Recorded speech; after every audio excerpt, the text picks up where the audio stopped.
மகிமை உண்டாவதாக. கர்த்தர் நல்லவர், அவருடைய கிருபை காலைதோறும் அது புதிதாக இருக்கிறபடினாலே கர்த்தருக்கு மகிமை உண்டாவதாக. ஹல்லேலூயா. புதிய கிருபையினாலே தேவன் நம்மை நிரப்பி இருக்கிறார். ஹல்லேலூயா.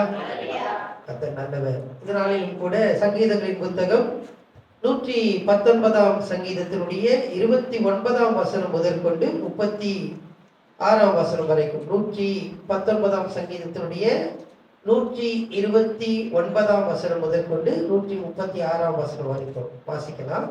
உம்முடைய சாட்சிகள் அதிசயமானவைகள், ஆகையால் என் ஆத்துமா அவைகளை கைக்கொள்ளும். உம்முடைய வசனத்தால் பிரசித்த வெளிச்சம் தந்தது, வேலைகளை உணர்வுள்ளதாகும்.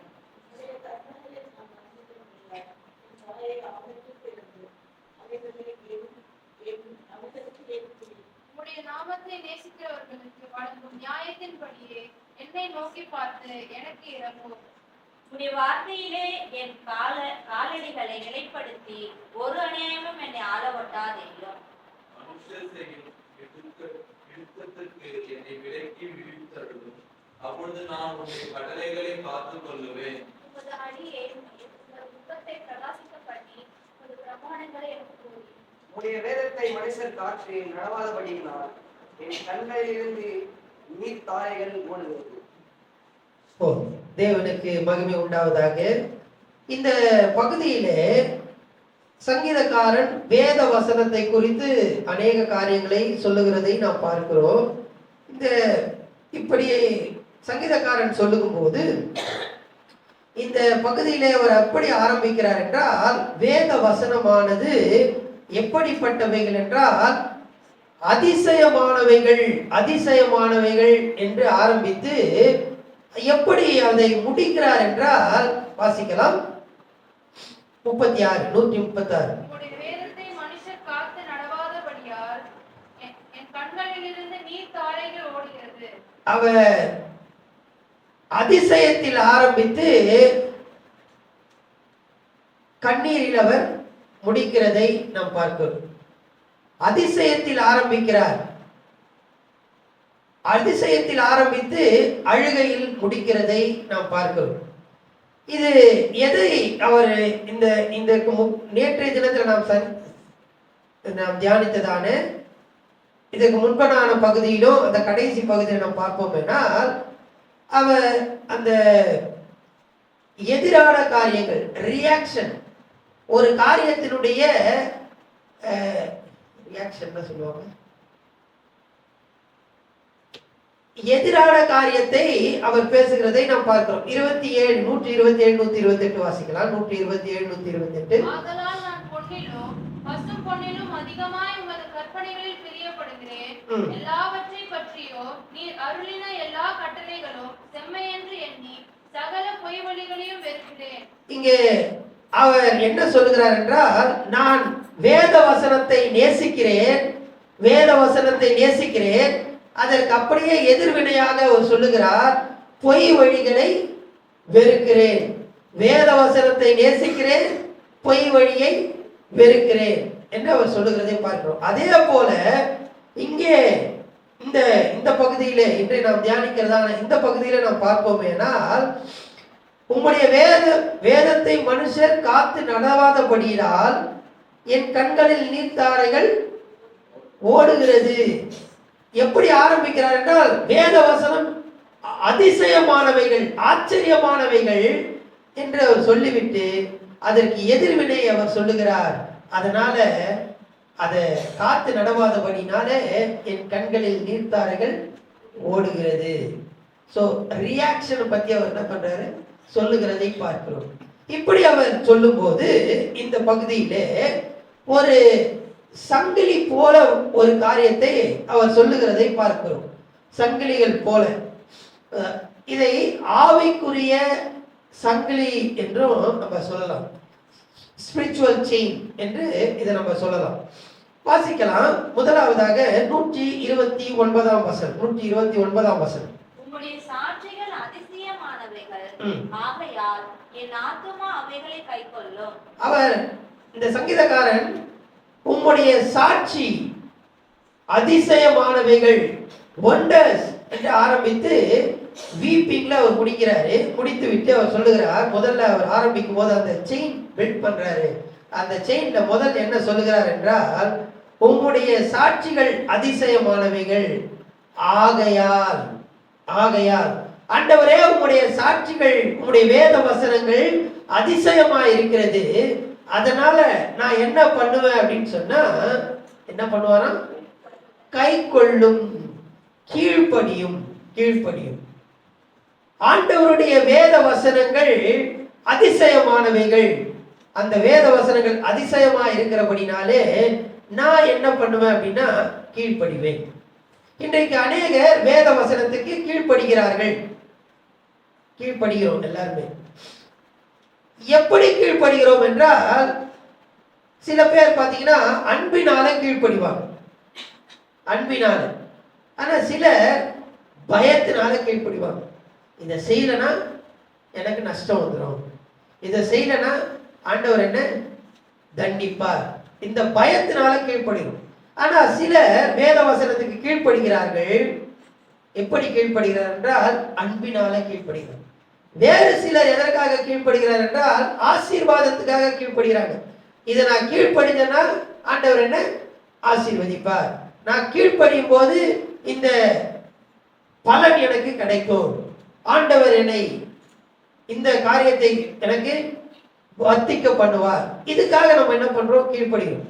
ஆனா சங்கீதக்காரன் என்ன சொல்றாருன்னா, ஆகையால் நான் கை கொள்ளுகிறேன். எதனால நான் கை கொள்றேன்னா வேத வசனம் அதிசயமா இருக்கிறது. ஹல்லேலூயா. நம்ம எதற்காகவும் கீழ்ப்படியலாம். ஆனா இங்க சங்கீதக்காரன் சொல்லுகிறான், ஆண்டவரே, உங்களுடைய வேத வசனம்னா அது அதிசயமாக ஆச்சரியமா இருக்கிறது ஆண்டவரே. அந்த ஆச்சரியத்தை பார்த்து அதற்கு நான் என்ன பண்றேன்?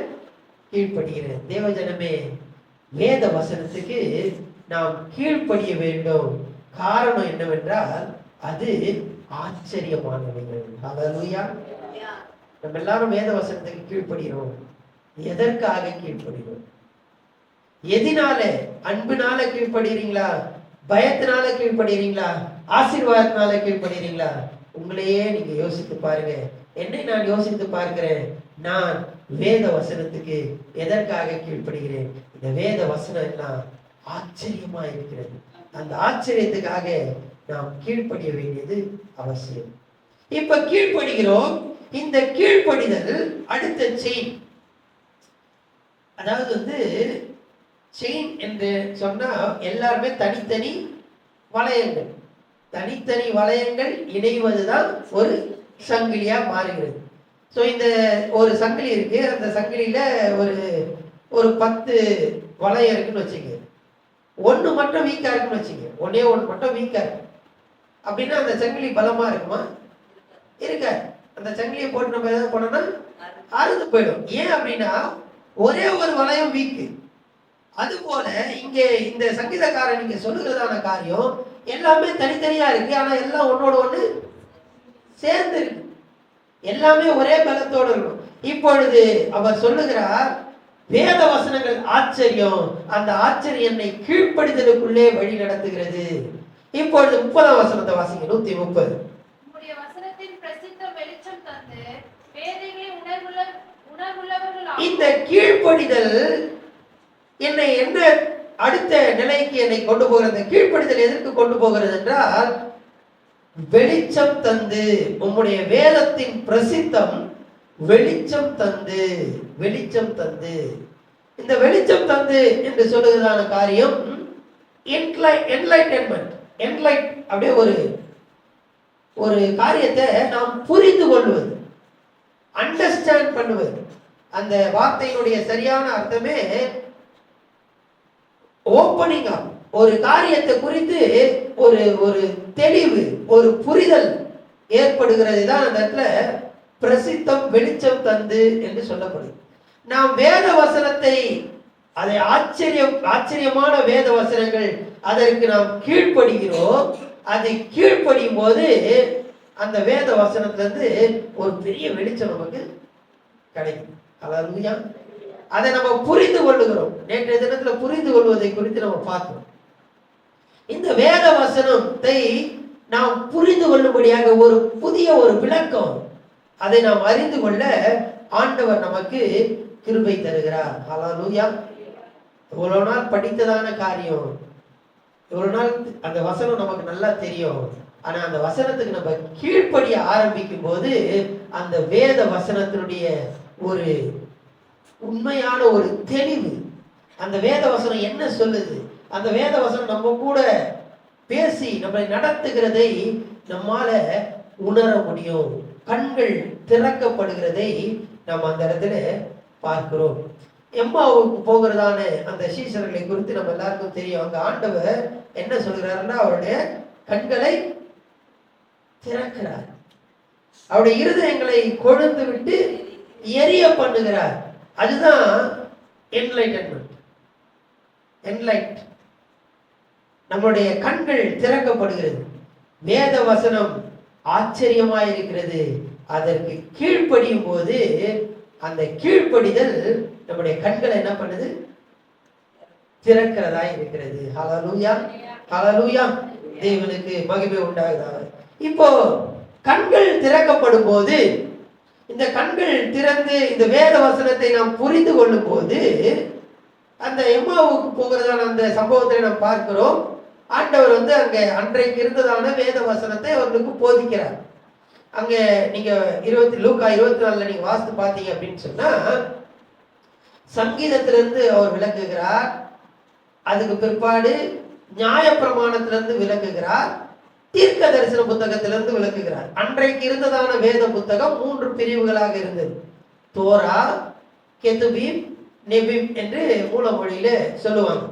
இது நியாயப்பிரமாணம், பாடல், சங்கீத புத்தகங்கள், தீர்க்க தரிசனம். இது எல்லாத்திலும் இருந்து ஆண்டவர், அந்த இயேசு ஆண்டவர் அந்த இடத்துல விளக்குகிறதை அந்த லூக்கா 24 வாசிக்கிறோம். நீங்க வீட்டுல போய் வாசித்து பாருங்க. இதெல்லாத்தையும் விளக்கி காட்டுறாரு. காட்டும் போது கண்கள் அவருக்கு என்ன ஆகுது, டக்குன்னு திறக்கு. அவங்க புரிந்து கொள்ளுகிறார்கள். இப்ப புரிந்து கொள்ளுதல் அடுத்த நிலைமைக்கு கொண்டு போகுது. வாசிக்கலாம் 131. உம்முடைய கற்பனைகளை நான் வாஞ்சிக்கிறபடியால் என் வாயை ஆவென்று திறந்து அவைகளுக்கு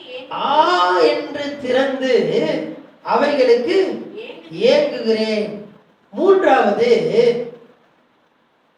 கண்கள் திறக்கப்பட்டுருச்சு. அந்த கண்கள் திறக்கப்பட்ட உடனே இருதயம் கொழுந்து விட்டு எரிகிறது.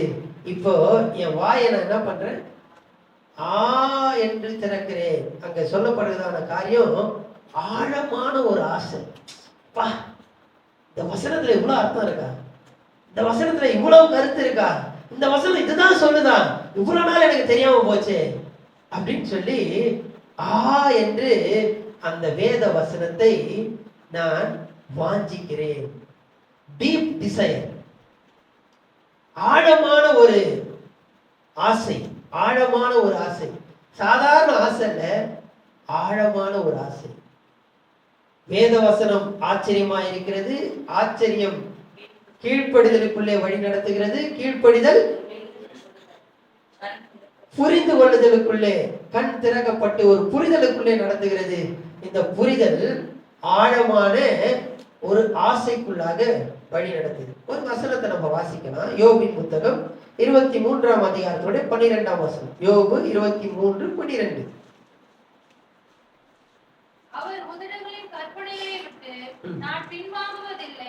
அவருடைய உதடுகளின் கற்பனையை விட்டு நான் பின்வாங்குவதில்லை.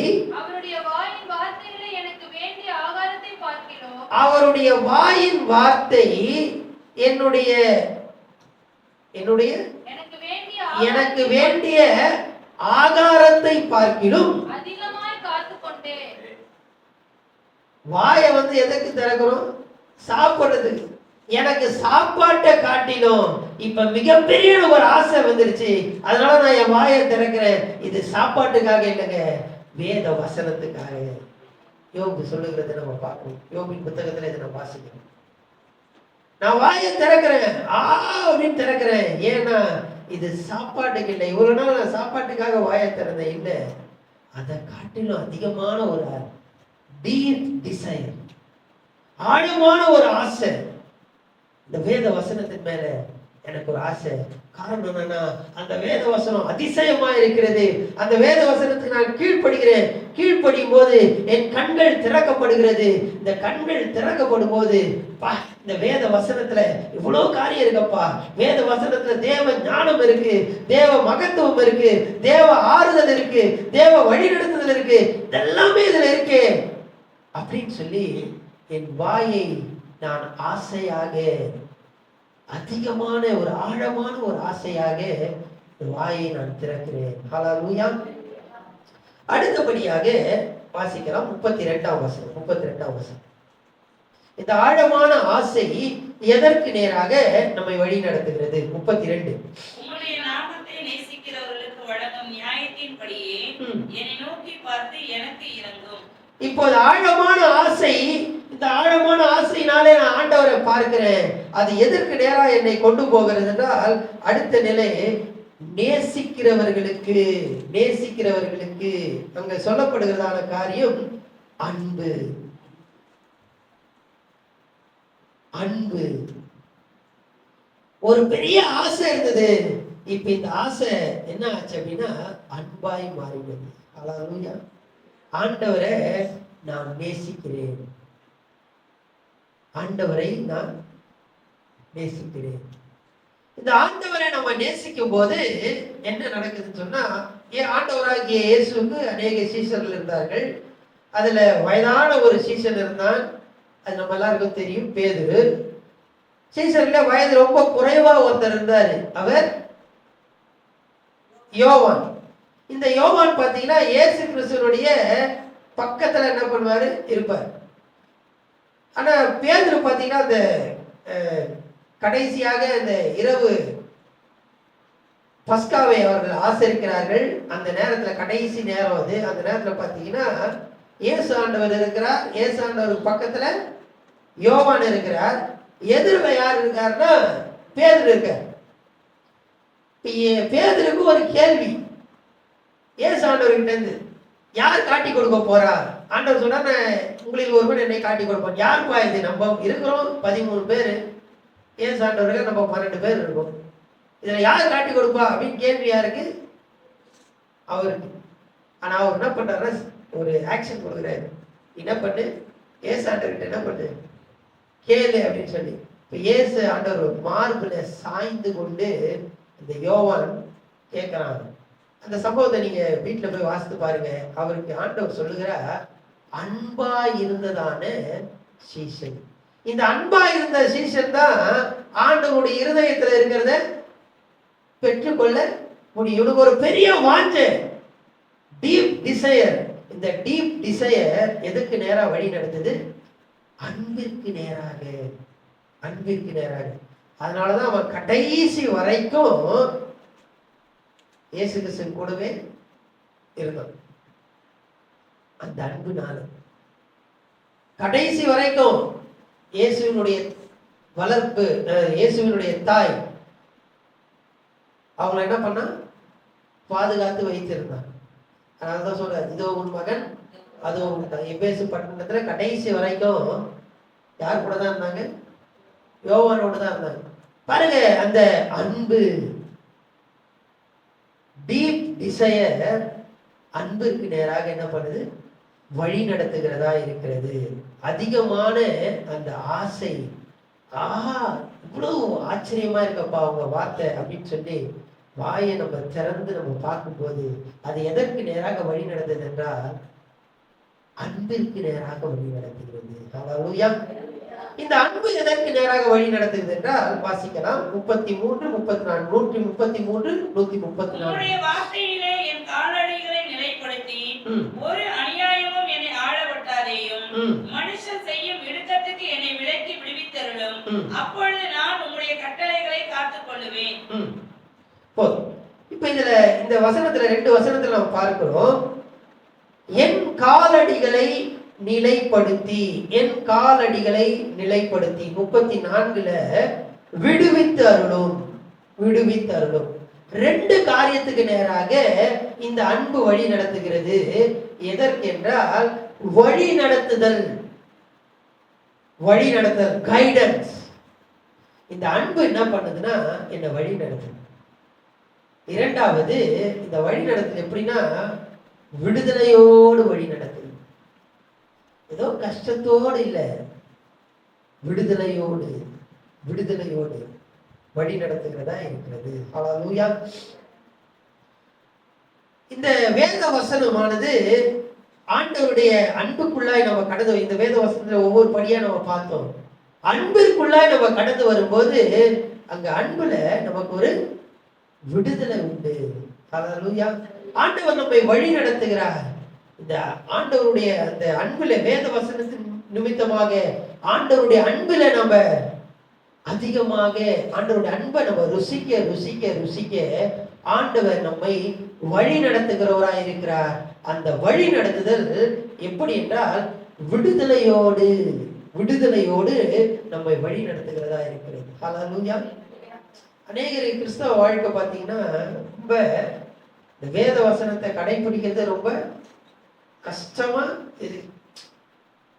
ரொம்ப கஷ்டங்க. கிறிஸ்தவ வாழ்க்கையே ரொம்ப கஷ்டம் இல்ல. ஆண்டவர் சொல்றாரு, என்னுடைய கற்பனைகள் என்னுடைய கட்டளைகள் எல்லாம் பாரமானவைகள் அல்ல. நீங்க அதுல அன்பின் நிமித்தமாக நீங்க அதை செயல்படுத்தும் போது அது எதுவுமே பாரமானது இல்லை. உங்களுக்கு ஆண்டவர் ஒரு பெரிய விடுதலையை வைத்திருக்கிறார். ஹல்லேலூயா. ரோமர் 8ஆம் அதிகாரத்துல நீங்க வீட்டுல போய் வாசித்து பாருங்க. ஆவியில நம்ம எப்படி விடுதலையாக வாழுவது என்பது குறித்து அங்க சொல்லப்பட்டது. விடுதலையாக சந்தோஷமா ஆண்டவர் நம்ம வழி நடத்துகிறார். நம்முடைய வாழ்க்கையின் பாதை எப்படிப்பட்டதா இருக்கலாம்? புரியாத ஒரு சூழ்நிலையா இருக்கலாம், கடினமான ஒரு சூழ்நிலையா இருக்கலாம். எப்படிப்பட்ட சூழ்நிலையா இருந்தாலும் ஆண்டவர் நம்மை வழி நடத்துகிறார். அதே நேரத்துல விடுதலையோடு அந்த பாதையில பயணிக்க ஆண்டவர் நமக்கு கிருபை தருகிறார். ஹல்லேலூயா. இப்போ அதிசயமான வார்த்தை, இந்த அதிசயமான வார்த்தைக்கு நான் கீழ்ப்படுகிறேன். கீழ்ப்படியும் போது கண் திறக்கப்படுகிறது. கண் திறக்கப்படும் போது ஆழமான ஒரு ஆசை நம்ம மாறுது, அன்பாய் மாறுகிறது. அன்பு என்னை வழி நடத்துகிறது. கடைசியாக அன்பு எதற்கு நேராக, அந்த அன்பு எதற்கு நேராக என்னை கொண்டு போகிறதுனா வாசிக்கலாம் 135.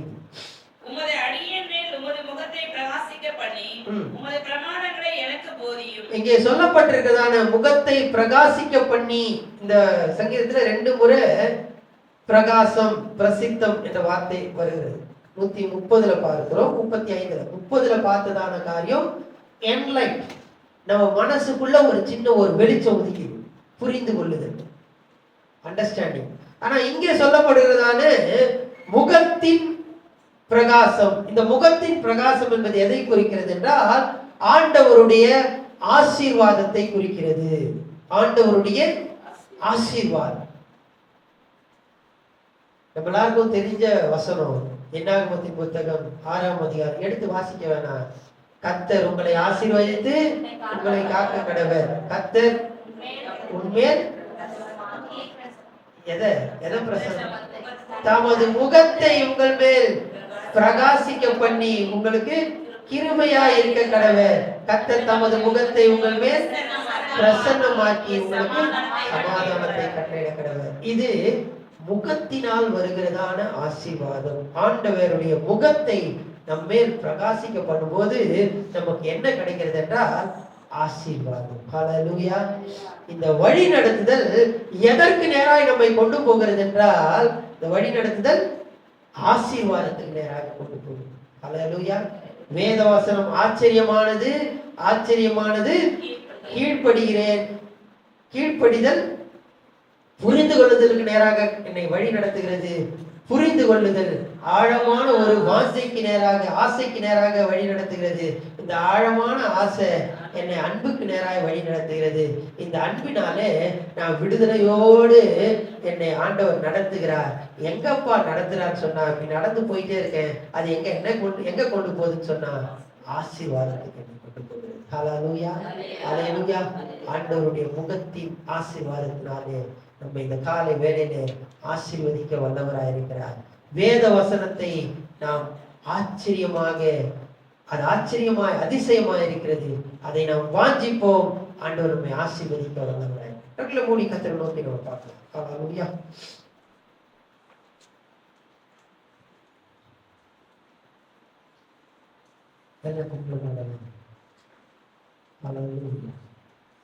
இது ஒரு ஆவிக்குரிய சங்கிலியா இருக்கிறது. It's a spiritual chain.